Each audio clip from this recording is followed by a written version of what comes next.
vamos nós. Vamos nós. Eu sempre começo o nosso Cidade Alerta brincando, mexendo com o Percival, mostrando alguns vídeos, contando histórias, mas eu acho que hoje não é o caso.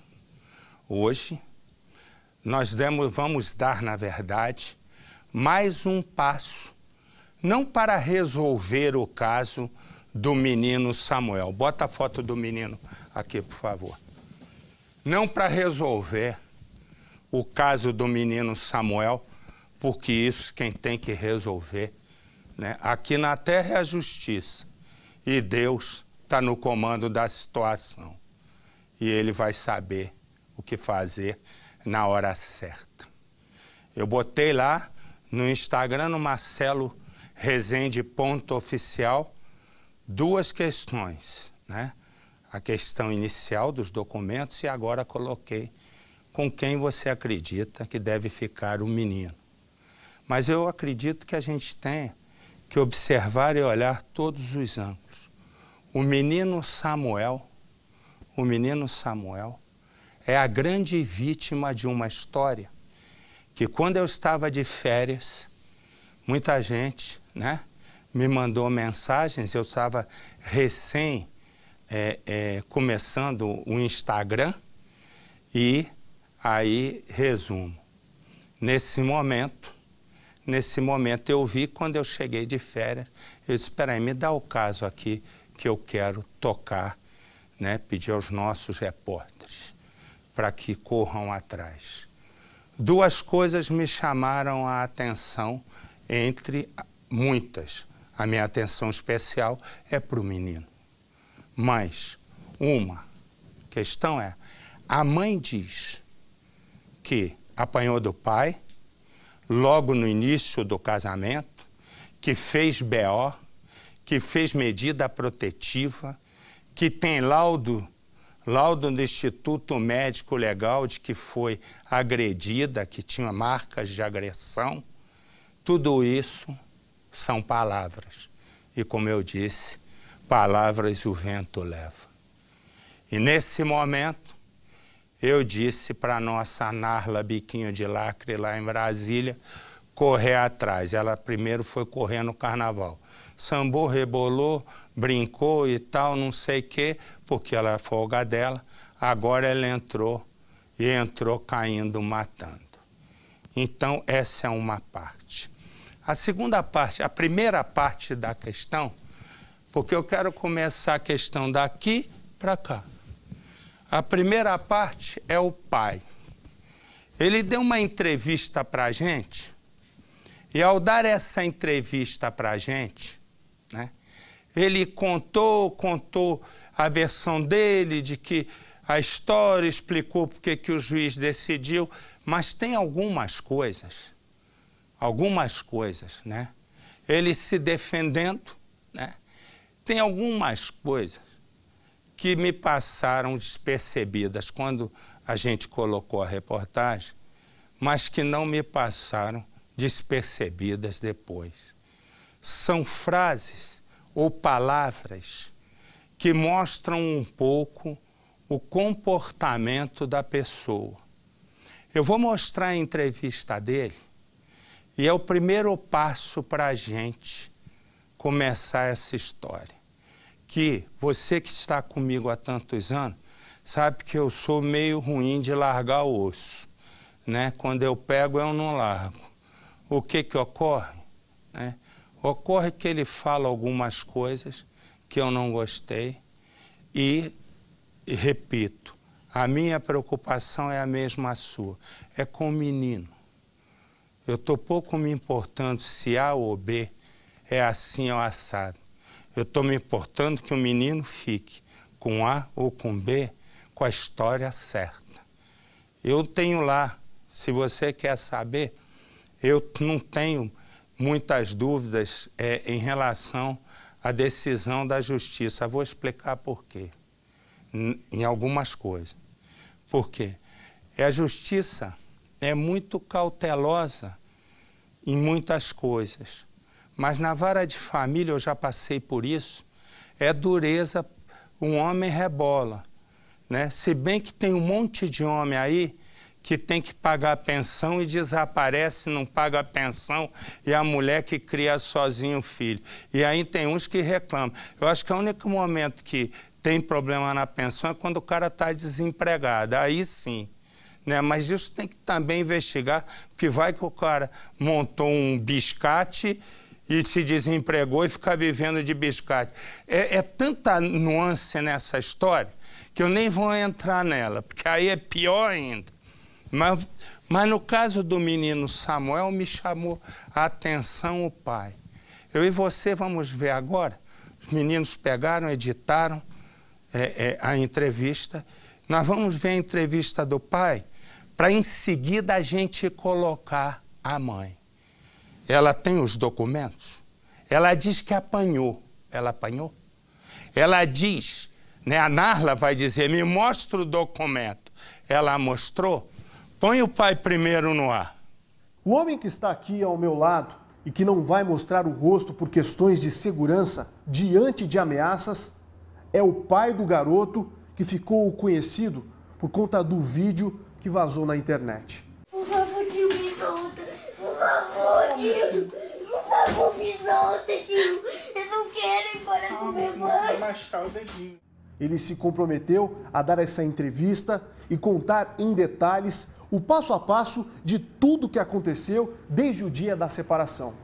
E principalmente, vai falar sobre aquele instante, sobre aquele dia em que ele e a ex-mulher estiveram no fórum em Brasília, momento em que a gravação de celular foi feita por um amigo de Rosilene. Ele recebeu ameaças, assim como toda a família.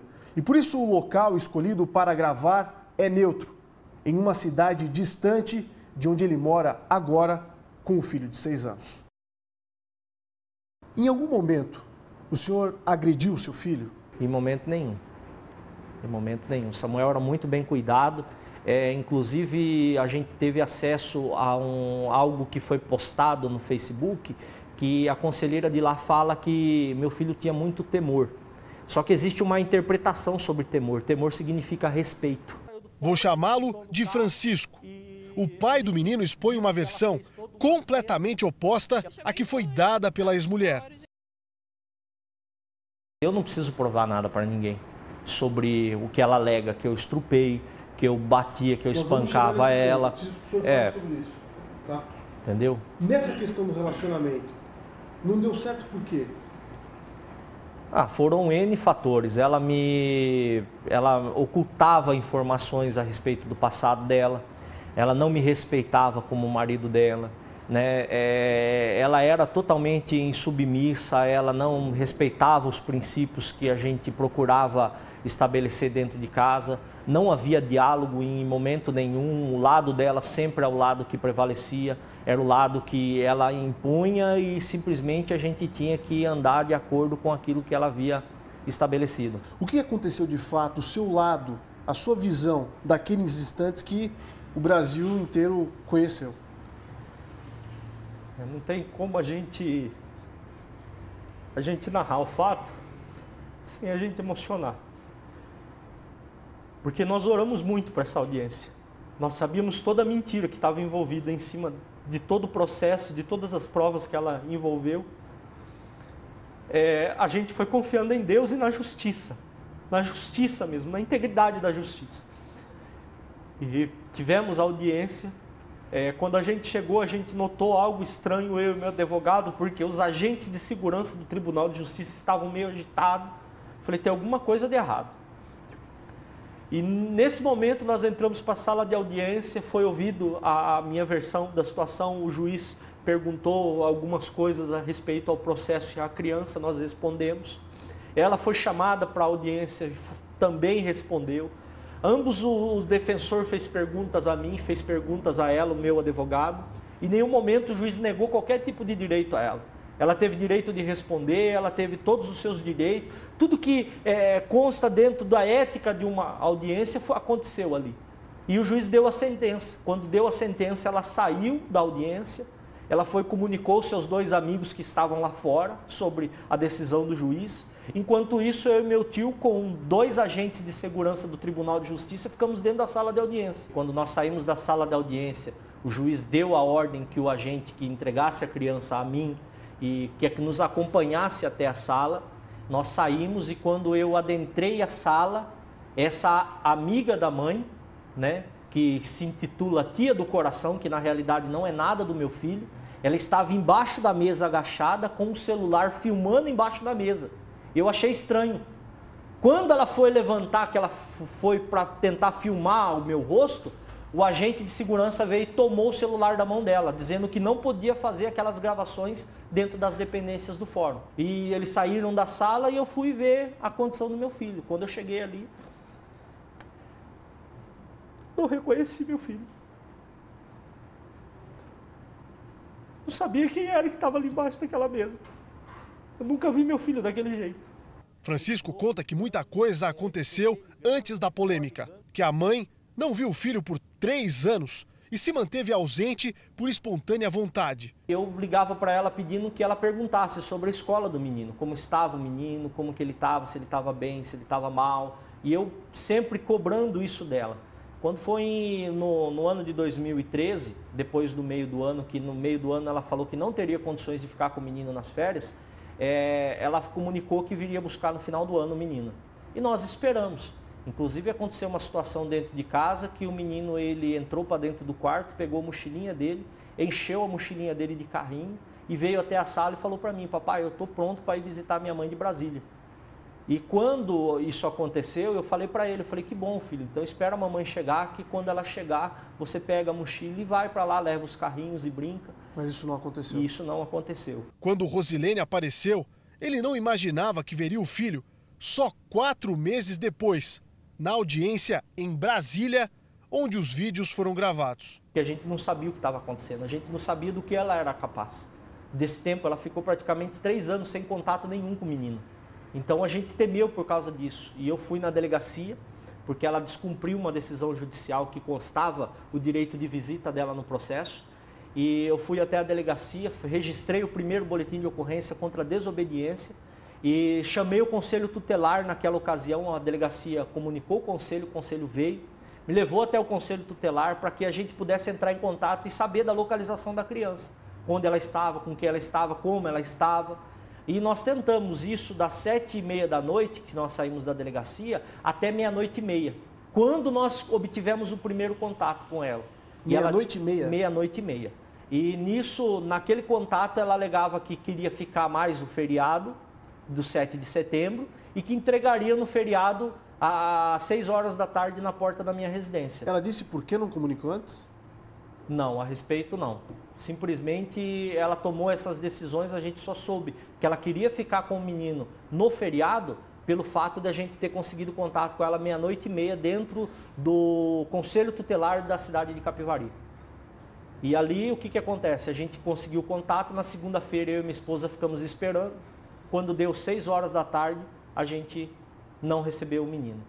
O pai conta que percebeu algo de errado quando o filho foi abordado dentro da escola. A criança não soube precisar por quem.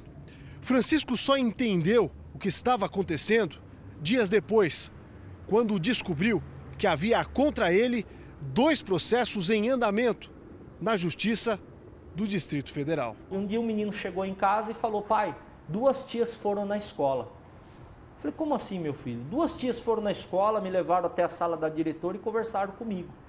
Eu chamei minha esposa e falei: olha, amanhã você vai lá, conversa com a diretora. Pergunta para ela quem é essas 2 pessoas, porque até então eu não sabia o que era. Francisco nega com veemência cada acusação feita pela ex-mulher. As agressões eram física, era verbal, ele me estuprou, ele me violentava, ele batia minha cabeça na parede, ele tentava agredir a minha filha. Então eu registrei Maria da Penha 3 meses após o casamento, eu registrei Maria da Penha contra ele. E nesse período eu tive a medida protetiva, ele não podia chegar na minha casa, ele não podia aproximar da gente. Mesmo estando grávida, ele agredia. Eu registrei Maria da Penha e fiquei na minha casa com os meus pais. Diz que Rosilene construiu uma realidade paralela.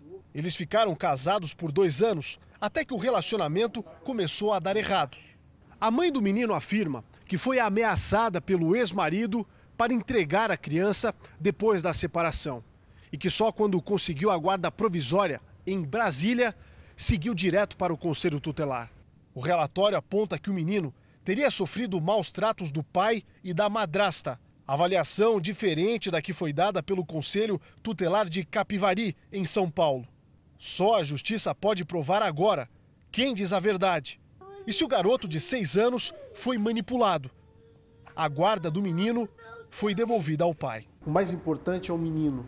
Como que ele está? A gente não consegue avaliar tudo, né? Porque passa muita coisa pela nossa cabeça nesse momento. A mãe, em momento nenhum, se preocupou com a integridade do menino, expor na situação que expôs. Não se preocupou nos danos que isso poderia causar com o menino. E a gente, desde o dia que ele chegou de Brasília para cá, a gente não comenta com ele, não comenta nada perto dele. A gente procura estar brincando, dando atenção, né? Procura dar o máximo de atenção, conversar com ele, perguntar se ele está bem. O tempo todo nós estamos perguntando se ele está bem, se ele está feliz, né? Se tem alguma coisa que está desagradando ele. E qual a sua sensação? E a sensação é que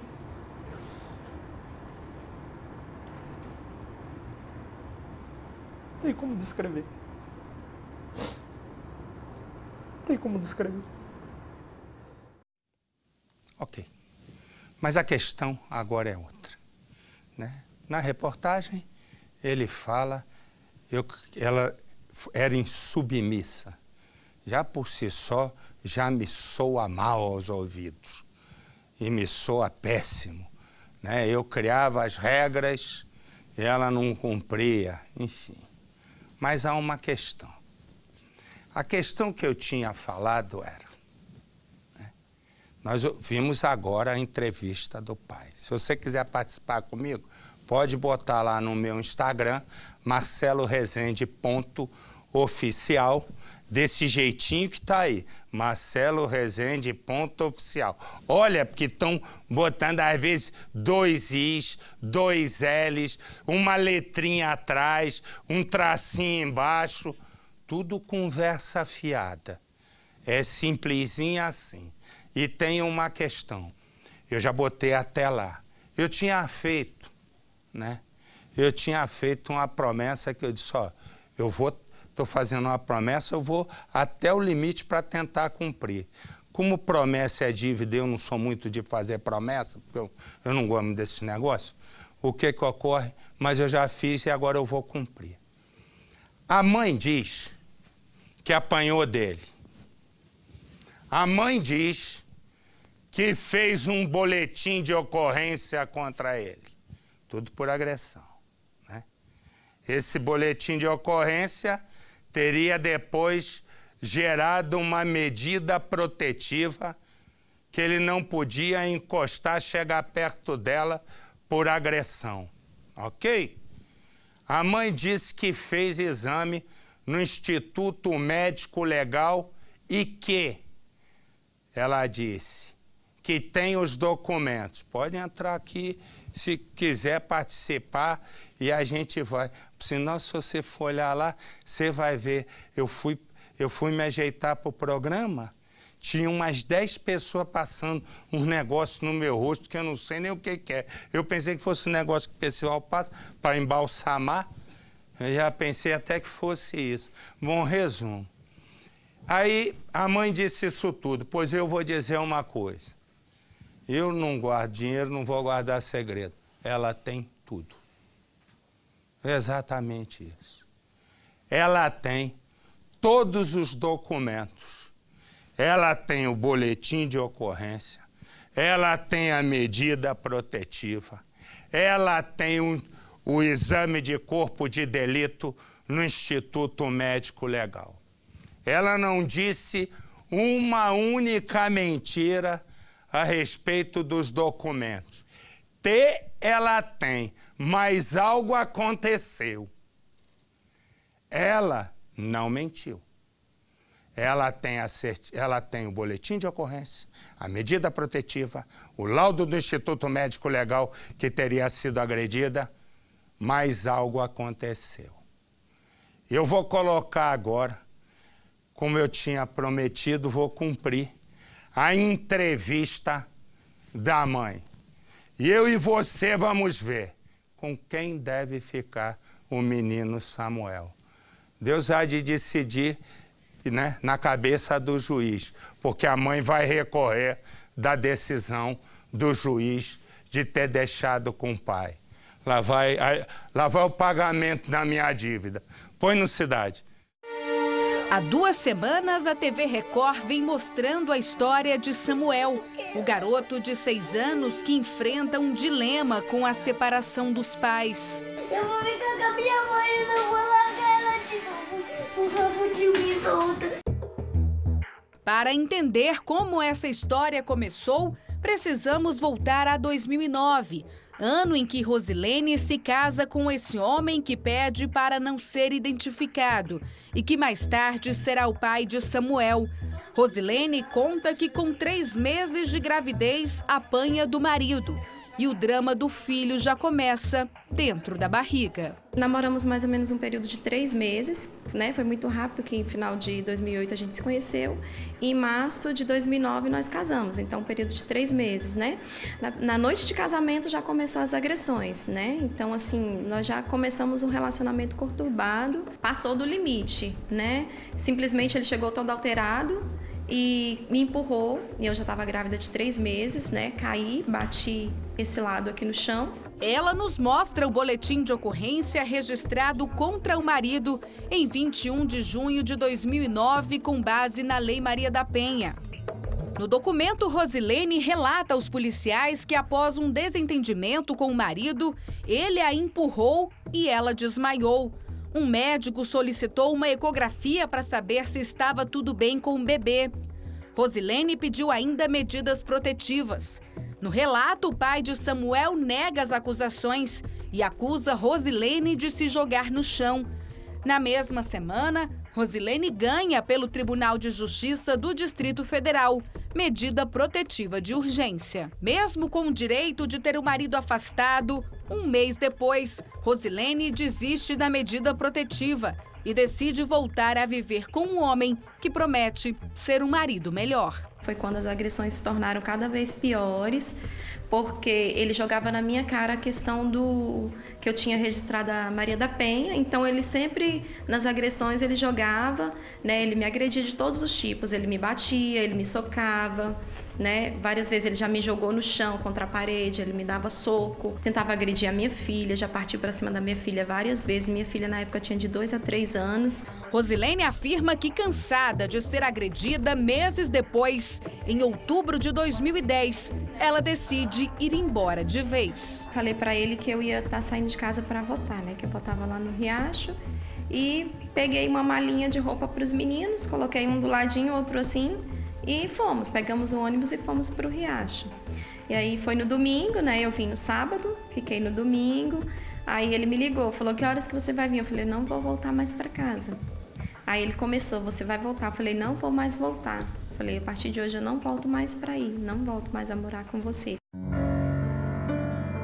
No ano seguinte, Samuel passa as férias com o pai. E meses depois, Rosilene dá a guarda do filho ao ex-marido. Rosilene, muita gente questiona o fato de você ter dado a guarda do seu filho para um homem que você mesma diz que é muito violento. O que te fez tomar essa decisão? O medo, né? Eu sempre falo isso para as pessoas, só quem passa pela situação que eu passei que sabe o que é o medo. Você tinha medo de quê? Que ele matasse a minha filha, matasse os meus pais e a própria minha vida também, que era a promessa dele. O pai do Samuel disse que você ficou 3 anos sem ver o Samuel, isso é verdade? Não, em 2012 foi quando nós fizemos o divórcio, eu consegui trazer o Samuel para Brasília, fiquei com ele meu período de 15 dias, né, porque eu tinha a guarda de visita, fiquei com ele no período de 15 dias, levei ele de volta, mas as ligações para ele ficaram cada vez mais difíceis, ele não deixava, ele me privava de todas as formas de falar com meu filho. Agosto de 2015. Rosilene recebe denúncia da tia paterna de Samuel por telefone e também pelas redes sociais. Nessa mensagem, a ex-cunhada diz: meu irmão não liga para ele. Todo final de semana ele sai e deixa com minha mãe. Ano passado, era eu quem ficava no final de semana. Eu não posso falar muito, só pessoalmente. e você vendo o Samuel vai entender o que eu estou falando. A tia paterna de Samuel demonstra ter medo do irmão. Pense em mim, que tenho uma filha. Vai sobrar para mim, que estou aqui. Por telefone, a tia paterna de Samuel diz ainda que o pai do garoto agride a própria mãe. Ele é agressivo. O nariz da minha mãe é quebrado, quebrou. Ele me batia na minha mãe. E que a avó paterna de Samuel está sofrendo com supostos maus tratos. Então, minha mãe chora, minha mãe sofre, você liga pra minha mãe tá chorando, porque ela fala que quer morrer. Ela pede a morte para meu menino sofrer. Depois de ouvir o relato da ex-cunhada, Rosilene embarca para Capivari e traz o menino para Brasília sem o consentimento do pai e sem autorização da justiça, mas, segundo ela, com orientação do Conselho Tutelar do Riacho Fundo 1, no Distrito Federal. Eu desesperei, porque eu vi a situação dele todo de chinelinho, sabe? Aquela criança que estava apresentando aquele odor, não era um odor de criança bem cuidada. Aí nós chegamos aqui, nós conseguimos a liminar, né, a qual eu tinha a guarda provisória dele. E aí Samuel foi mudando, né? Foi mudando, eu fui devido às ajudas, né? Ele começou também a tomar um remedinho que era calmante para ele. Busquei ajuda espiritual, né? Saía, passeava com ele, né? Pessoas que estavam nos ajudando. Então, assim, é um processo. Não se muda uma criança de um dia para a noite da situação que ele estava. O garoto é ouvido pelo Conselho Tutelar do Riacho Fundo 1 e pelo Ministério Público do Distrito Federal. Nesse relatório, a assistente social do Ministério Público diz: os relatos embasam a tese de que a criança possa ter vivenciado situações de violência quando da convivência com o genitor e sua atual companheira. Fora possível verificar que ele se refere ao pai como alguém de que tem bastante temor. Em sua fala, há relatos de maus tratos e do desejo de não voltar à companhia de seu genitor. No relatório do Conselho Tutelar do Riacho Fundo, a conselheira tutelar afirma que a criança relatou que não quer mais morar com o pai, nem mesmo nas férias, porque o mesmo bate nele toda vez que vai tomar banho e quando chega da escola. Ao saber que Samuel está com a mãe aqui em Brasília, o pai entra na justiça com o processo de busca e apreensão do menino.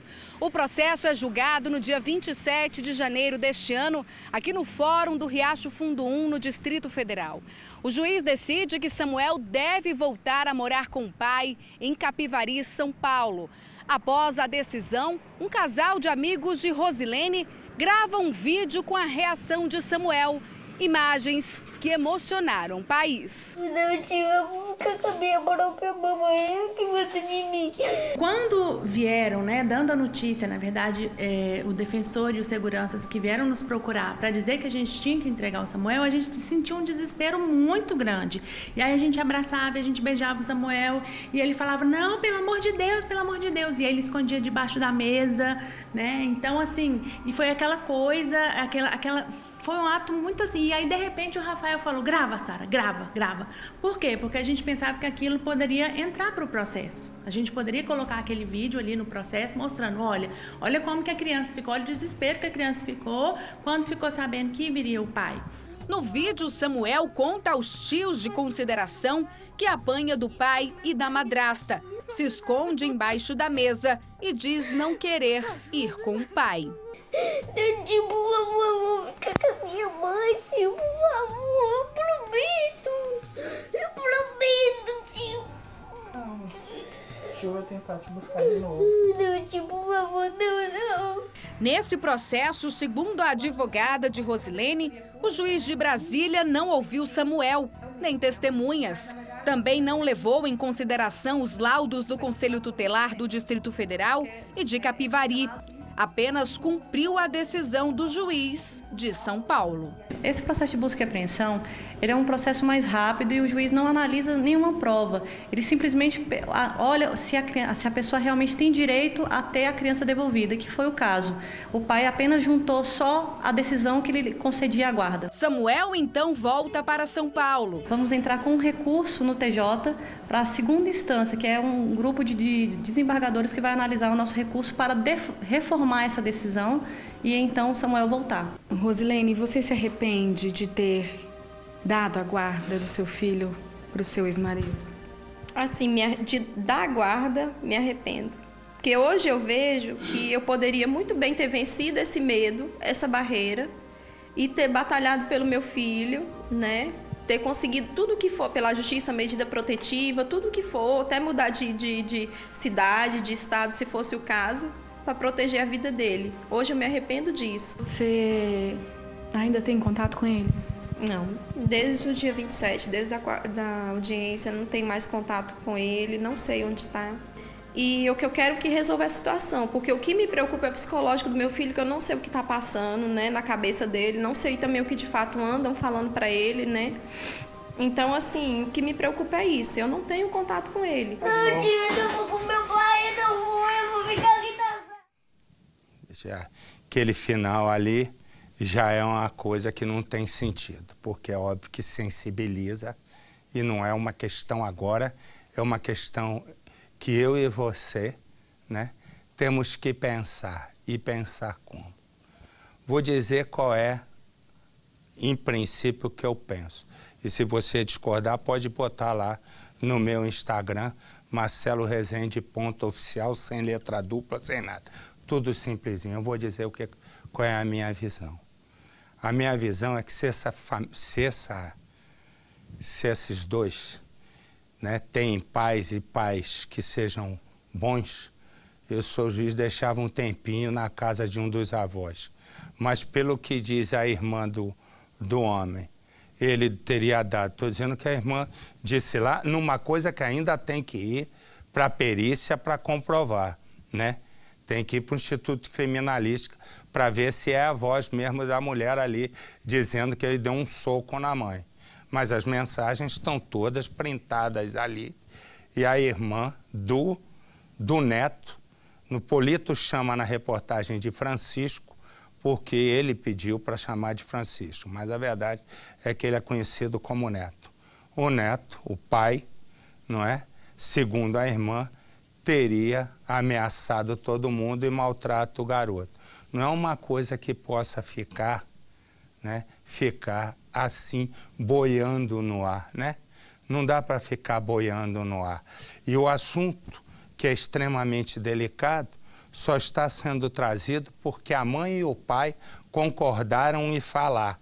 Antes que, né, aconteça alguém reclamando, né, da justiça, estou dizendo que foram pai e mãe que vieram nos procurar inicialmente, além de milhares de pessoas. E o que importa, como sempre digo, é o menino Samuel. A mãe disse que tinha os documentos e tinha. Ela falou e comprovou a palavra dela. Errou ao voltar para o marido, mas depois ela vai e se arrepende e vai embora, e segundo ela, ele a teria ameaçado. É uma história onde o menino parece, tadinho, uma bolinha de ping-pong na mão de dois maus jogadores, né? Então, é preciso que esse menino esteja na mão de alguém que lhe dê fundamentalmente carinho e equilíbrio psicológico. E não me parece, nesse momento, que nenhum dos dois tenham essas condições. Mas fato é que a questão que não tinha ficado em suspenso para nós era, ela falou que apanhava, falou que tinha medida protetiva, ela falou e cumpriu.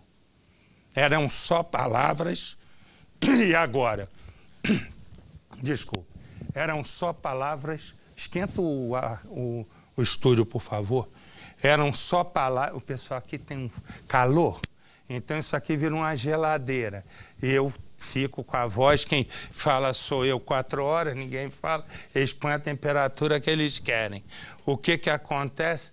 Acontece o seguinte, tudo o que ela disse, ela comprovou. Cometeu o erro em 2009 de voltar para o marido e retirar a medida. Agora, tá fácil se o juiz mandar diligenciar. A irmã dele faz acusações contra ele. É só requerer, né, por precatória, mandar lá para Capivari para a irmã confirmar. Diz que a mãe dele levou um soco dele que machucou o nariz. É só ir lá e fazer uma perícia, enfim. Tá tudo fácil na mão da justiça agora. E aí é querer, e querer é poder. Eu vou direto a Brasília, onde a nossa Narla tem mais informações sobre o caso, porque a mãe vai recorrer. Narla, que por sinal fez uma excelente entrevista. A única coisa que me faltou foi, sabe o quê? Vou te dizer. A única coisa que faltou é perguntar uma coisa que ficou no ar. Se ela realmente tentou dar a filha, a primeira que ela teve de outro relacionamento, para o pai. Você sabe se ela realmente quis dar? Obrigado. Boa noite. Boa noite não, né? Boa tarde. Boa tarde, Narla. Boa tarde, Marcelo. Não. Ela, em princípio, ela me disse que não quis dar a guarda da filha, não, desse primeiro casamento. Essa menina sempre esteve com ela, Marcelo. Quais são, Narla? E agora, qual é o próximo passo, Narla? Quais são as providências aí de Brasília para provocar a justiça para que ela possa ou não revogar a decisão? Claro. Então, Marcelo, a parte jurídica é a seguinte. Na semana passada, na segunda-feira da semana passada, a advogada de Rosilene entrou com um pedido de contestação da decisão do juiz no fórum do Riacho Fundo, onde houve a decisão. O juiz já recebeu esse pedido e está analisando. A advogada entrou também com um recurso em segunda instância no Tribunal de Justiça aqui do Distrito Federal, pedindo uma revisão dessa decisão, Marcelo. E os desembargadores agora vão analisar esse pedido. Uma informação nova e importante é que o pai, Marcelo, ele pediu o cancelamento do direito da mãe de ver a criança aos fins de semana, nos feriados e também nas férias, mas o juiz não aceitou esse pedido, Marcelo. Legal, obrigado, Narla. Então vai nos informando a nossa Narla Biquinha de lá, que fez uma espetacular entrevista e tirou a grande dúvida de todos nós, que era a questão dos documentos. Se você quiser entrar no caso, pode entrar aqui no Marcelo Rezende .oficial no nosso Instagram e a partir de segunda-feira no nosso portal r7.com, onde vai estar lá o site Corta Pra Mim, e aí eu vou estar lá cozinhando, engraxando o sapato, passando roupa e costurando, porque do jeito que vai, né, chegar a primeira coisa que me pediu pro site, que você não pode fazer uma parte de culinária? Eu digo, posso, eu gosto de cozinhar. E outros assim, e de costurar? Acho que o cara tá tirando, andando com a minha cara.